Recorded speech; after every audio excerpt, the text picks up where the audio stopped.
শুধুমাত্র শেখ হাসিনার শ্বেত পাথরের সিংহাসনকে রক্ষা করার জন্যই আজকে তিনি গুম খুনের পদ্ধতি অবলম্বন করছেন। এমন একটি সংস্কৃতি তৈরি করেছেন, মনে হয় তিনি ডামি সরকারের প্রধানমন্ত্রী নয়, একটি মাফিয়া সিন্ডিকেটের গডমাদার হিসাবে তিনি বাংলাদেশে দায়িত্ব পালন করছেন।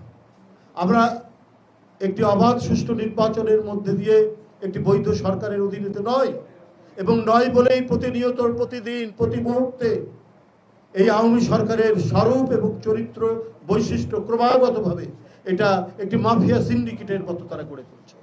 আজকে আতিকুর রহমান রাসেল নেই আমাদের কাছ থেকে, সবাই জানে এটা আইন শৃঙ্খলা বাহিনী ধরে নিয়ে গেছে।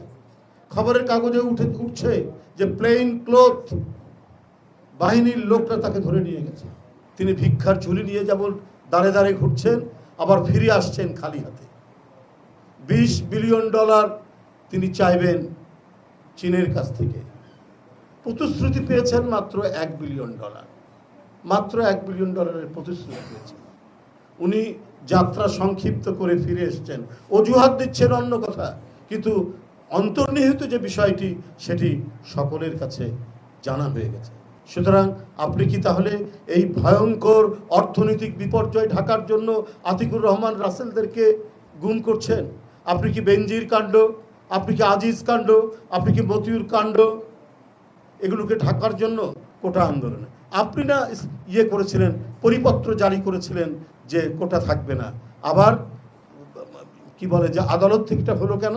আমাদের কাছে তো মনে হয় যে প্রধানমন্ত্রী, আওয়ামী সরকার, প্রধানমন্ত্রীর সাথে যেন আদালতের একটা টেলিপ্যাথিক সম্পর্ক, অর্থাৎ শেখ হাসিনা যেটা ভাবেন আদালতের রায়ের মধ্যে দিয়ে সেটা চলে আসে। এটাই তো আমরা দেখছি, সরকার যেটা চান সেটা আদালতের রায়ের মধ্যে দিয়ে চলে আসে।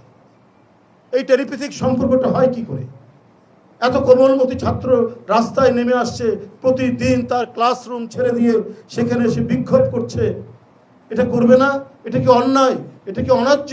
গুম খুন এবং বিচার বহির্ভূত হত্যার যে পার্মানেন্ট সংস্কৃতি তারা তৈরি করেছে, শুধুমাত্র শেখ হাসিনার শ্বেত পাথরের সিংহাসনকে রক্ষা করার জন্যই আজকে তিনি গুম খুনের পদ্ধতি অবলম্বন